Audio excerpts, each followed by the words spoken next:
Hello ladies and gentlemen, my name is Dietrich, and on this very rainy day I am stuck in my garage with a beautiful 2024 Audi RS3, and I am going to review this car for you today. We're going to have a look at the engine and transmission on the highest performance version of Audi's smallest four-door car. We will look at the styling, we're going to measure out the cargo space, we'll look at the passenger room, and we will look at the interior features and the safety features on this vehicle. And as always, if some of that sounds good and some of it sounds bad, check the description below for timestamps.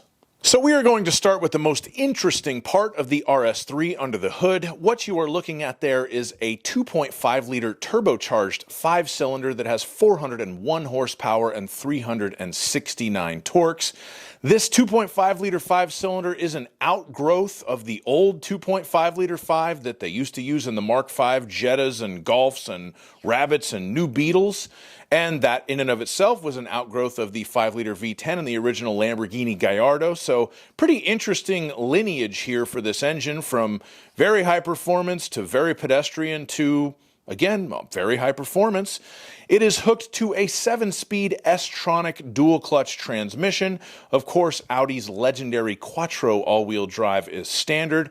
You also get Audi's RS torque splitter, which is a very fancy torque vectoring rear differential. That is standard as well on the RS3. All this adds up to 0 to 60 in a blistering 3.6 seconds and an electronically limited top speed of 155 miles per hour.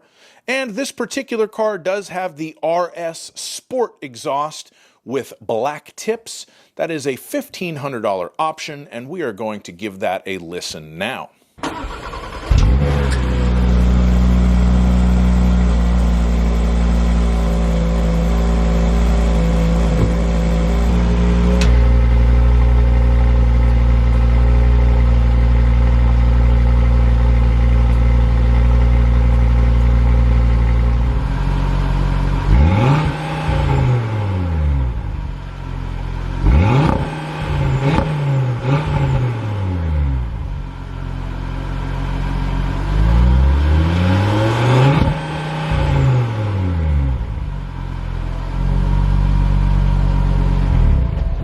Now we'll move on to the styling, and this is a very handsome little car. The RS3 gives you a wider stance than a standard A3 with the flared front fenders and a 2-inch wider front track, and also more aggressive front air vents.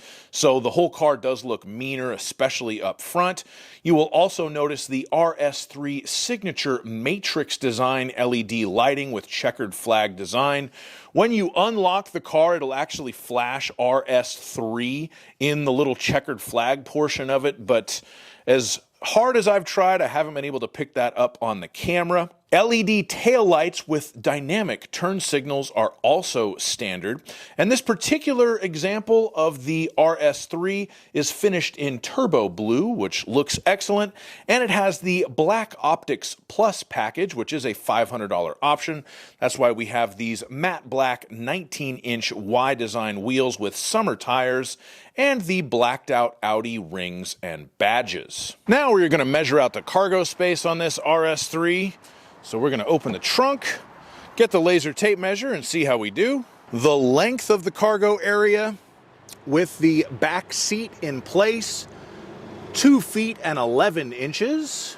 The maximum width of the trunk at its widest point in the back from there to there, 4 feet. I normally call that the golf club hole, but unless you're going miniature golfing, I don't think you're going to fit any golf clubs in there.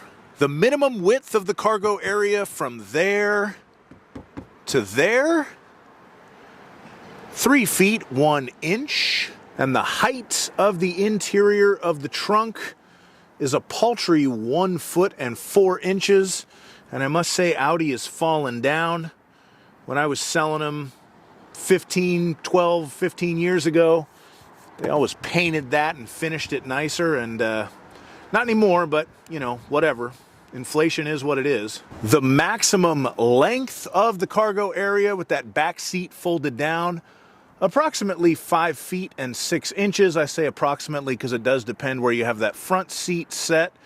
But that's not bad, 5 feet 6 inches. And Relatively flat load floor. Back seat's at a little bit of an angle, but that is better than a new Honda CR-V, I can tell you that much. And last but not least, if you need to lift something into your new RS3, you will need to lift it 2 feet and 6 inches off the ground. Just for fun, we'll look under here. We have a battery, we have an air pump, we have a little tire repair kit, and a perfectly sized place to put your front license plate on it if you're a douchebag and you didn't put it on the car. So that is the cargo area in a 2024 RS3. Now we're going to have a look at the passenger space, and for this measurement I use myself. I'm 6'5", so let's see if I can sit behind myself in an RS3. I'm not overly confident about this one.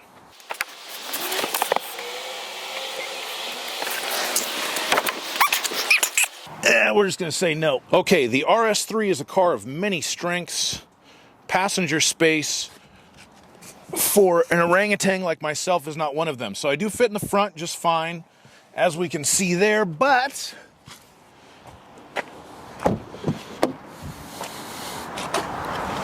really, yeah, no, not enough room anywhere close for me in the back. But we do have 2 USB-C charging ports, and this is Audi's 3-zone climate control, so your backseat passengers could change their temperature, but they're not going to have a whole lot of room. That's my natural driving position. They should make a coupe version of this. Now we'll move on to the interior of the vehicle and talk about the convenience features. The first thing you will notice are the fine Napa leather seats with honeycomb stitching. This is a very nice seat design, and they are very comfortable seats, and they grip you very well in the corners. We also have the Audi Virtual Cockpit Plus. This is one of the better digital gauge clusters that I've used. One of the complaints I sometimes have about digital gauge clusters is you can't actually change what you're looking at all that much, but the Audi Virtual Cockpit Plus does change quite a bit, especially when you put it in the RS mode, which is the highest performance driving mode on the car. It looks really cool. We also have the MMI touch display with the 10.1-inch screen. MMI stands for Multimedia Interface in Audi world. That was what they originally called their control knob when they tried to steal BMW's iDrive idea, but now it's just a touchscreen. It does give you wireless Apple CarPlay and plenty of controls over settings and other things. One thing that is missing on this particular example is navigation, even at the $64,645 price point that this little car is at. You do not get factory navigation. You have to rely on Apple CarPlay or Android Auto. They do claim that a panoramic sunroof is included in that price. Panoramic in this instance is debatable. It's not a giant sunroof. It looks bigger than it is from the outside of the vehicle, but it is relatively good size for a small car like this one is. Of course, because it is a relatively upmarket modern German car, it has what Audi calls LED Interior Lighting Plus package. This is just ambient lighting on the inside of the vehicle, so you can change some of the colors of the lights on the inside of the car at night.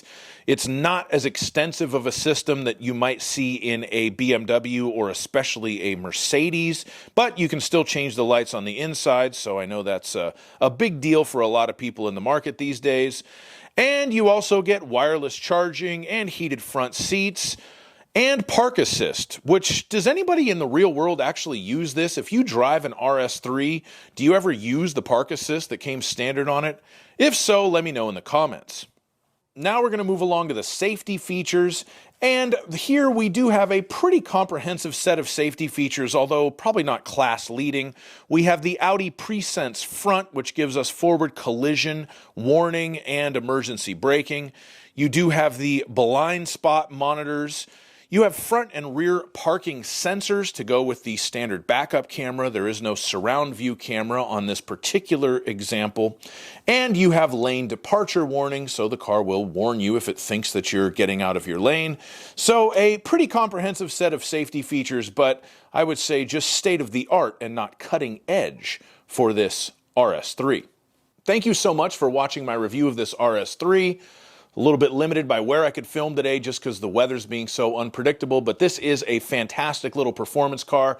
I'll put a link to my test drive video in it. I drove it in the rain and it was great. So thanks so much for watching my review. I always do appreciate it. If you could, please like my video, subscribe to my channel, and have a fantastic day. Bye-bye.